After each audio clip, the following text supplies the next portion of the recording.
Chapter 11, Marketing Processes and Consumer Behavior. So what is marketing? And one of obviously the aspects of marketing is communicating value to customers. And you wonder, communicate how? Well, obviously, advertisements, well, this is how great our product is, or if you buy this product, you will be a good person, and various other means of trying to get you to buy their product and explain the value, either actual or maybe even perceived value.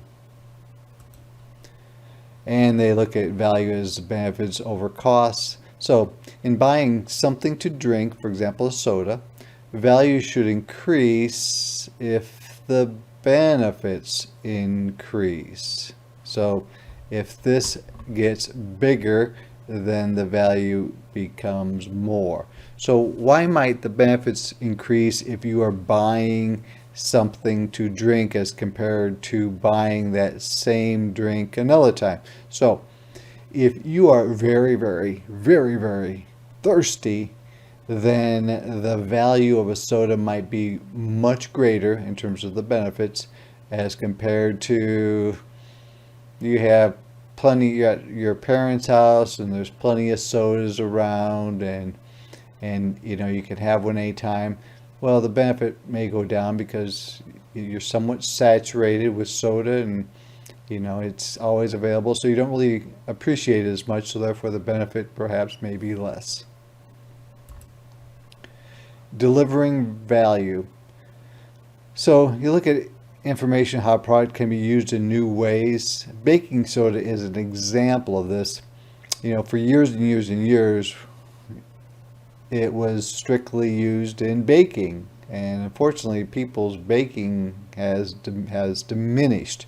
So they introduced new ways that were very popular, like toothpaste, the using it to put it in your refrigerator to make it absorb odors, maybe even deodorant with baking soda. So they've branched out to increase the sale of baking soda into other areas.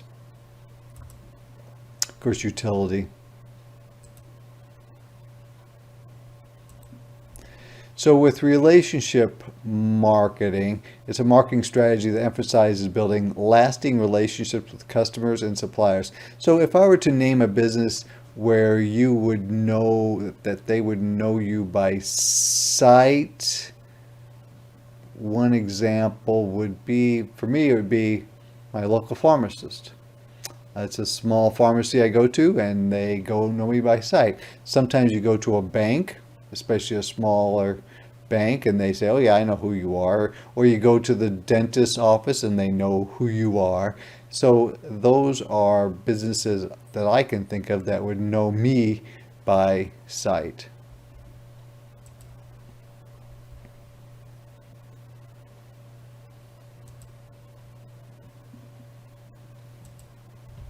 There's a technological environment in terms of the marketing environment.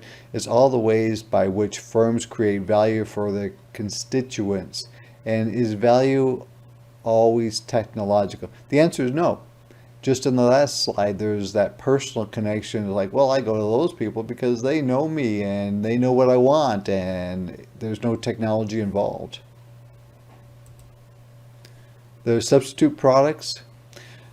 Product dissimilar from those of competitors but can fulfill the same need. So what is a substitute for bar soap? That would be the liquid soap, the kind you buy at Bath and Body Works, and so that could be a replacement for it. Brand competition. Name one thing that you buy that is not a name brand, and sometimes if you assume things like Great Value and Kroger brands and store brands are not brand names, things like sometimes sugar, sometimes you buy fruit that doesn't come from Chiquita or some other well-known place.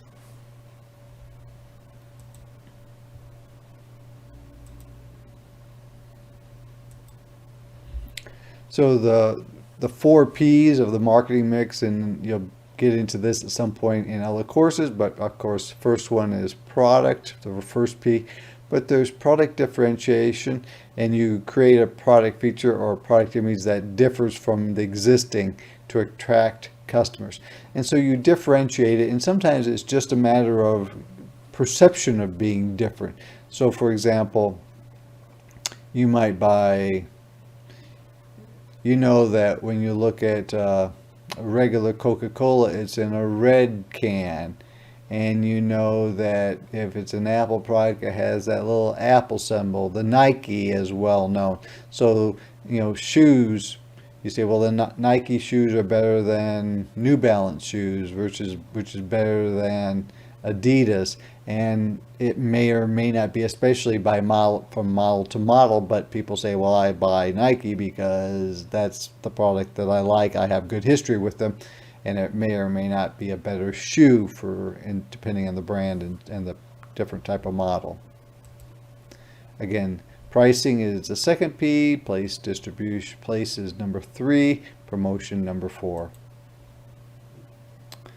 Advertising is any form of paid non-personal communication. Non-personal, that means that I did not go and talk to you face to face, like I knock on your door and say, let me tell you about this product. It's much more of the impersonal communication, targeted to a bigger audience, really.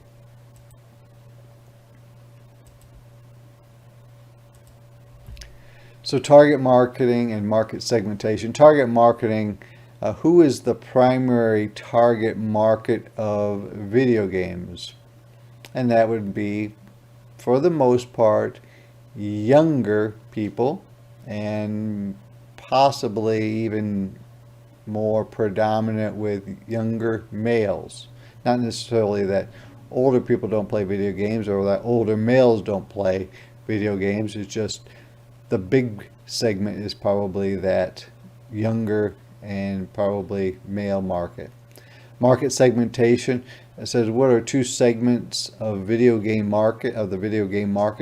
Of course, you have the heavy-duty PlayStation, Xbox type of games that are for older, youth, or maybe even middle-aged people perhaps. And then there's the ones that are really targeted towards young kids, so elementary age versus high school. And of course, things like the Nintendo may be much more geared towards younger people than maybe the PlayStation or the Xbox. Product positioning. Here is how you will probably want to use this product. So they're kind of giving you some ideas of what the uses would be and when to use it. So an example of that would be, sometimes they advertise deodorant that is, 48-hour deodorant. So they may say you only need to use this every other day. Of course, most people would use it the same day, but people think it's good for 48 days, so it will be more potent for that 24-hour period. Whether that's true or not is not necessarily certain. So geographic segments from countries to neighborhoods that may be considered in identifying different market segments. So how do winter coats fit into this geographic segmentation of the market? Well, obviously, if you live in Minnesota or northern Wisconsin, your winter coats may be more heavy duty, whereas if you live in a place like Georgia or Florida, your winter coats are going to possibly be a lighter weight one. So for demographics, who would be very likely to buy a Corvette? I'm thinking the information is primarily older men, primarily, not necessarily exclusively, but older men. Actually, the same thing is probably true of motorcycles as well, especially not the Ninja type cycles, but like the Harleys and the bigger ones. And here's a bunch of demographic variables.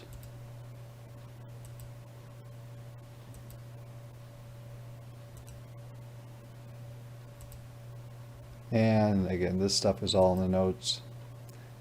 The research process, I will point out that the research process, people don't necessarily follow this lockstep. They may adapt it based on their needs and the complexity of the process, that, the complexity of the product or the cost of the product that they're pursuing.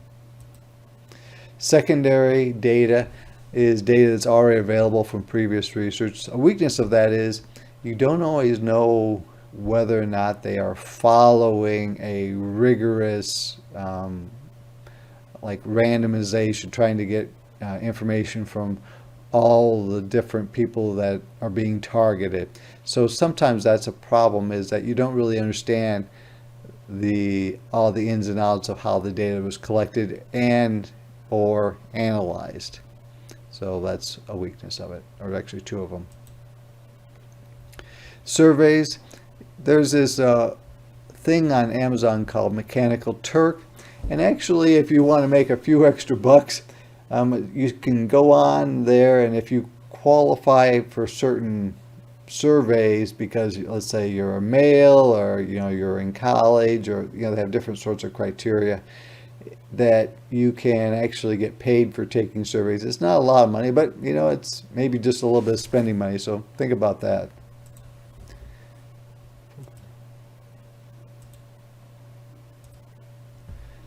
Brand loyalty. Some brands people are more loyal to than others. They may say, well, I will buy this, but if that's not around, I'll buy something else. Well, that's less loyal than saying, you know what, if it's not this brand, I will not buy it. So, for example, you go to a restaurant and you are a Coca-Cola, you're loyal to Coca-Cola, you only buy Coca-Cola, and you go there and they only offer you Pepsi, and you say, no, if it's not Coca-Cola, I will not drink Pepsi. And so that would be very loyal. But if you say, well, yeah, Pepsi's fine, that's fine, then that's a little bit less loyalty. Which brand are you very loyal to? I would say, would I not buy something if it was not available? I would probably say,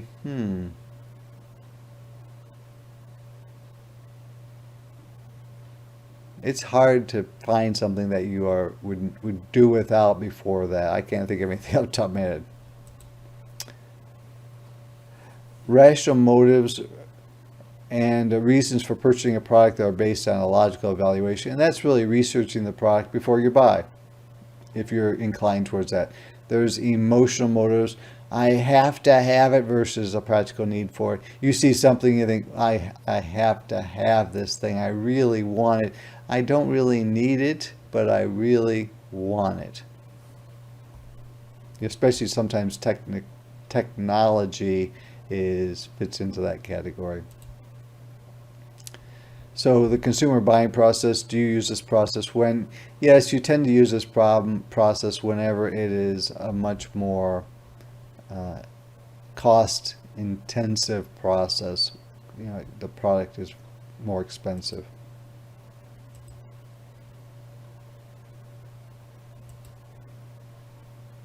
All right, we're moving along.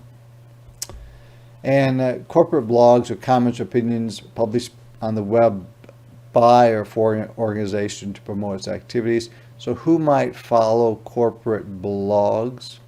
If you have extreme brand loyalty, you might do that. You want to say, I want to know when this new high performance engine in this vehicle that I want is going to be coming out. I know they're going to be getting the four-wheel drive electric whatever coming out here in the near future in the next couple of years, and I want to keep up with what's going on, and is it going to be introduced on time, because I really want to buy it.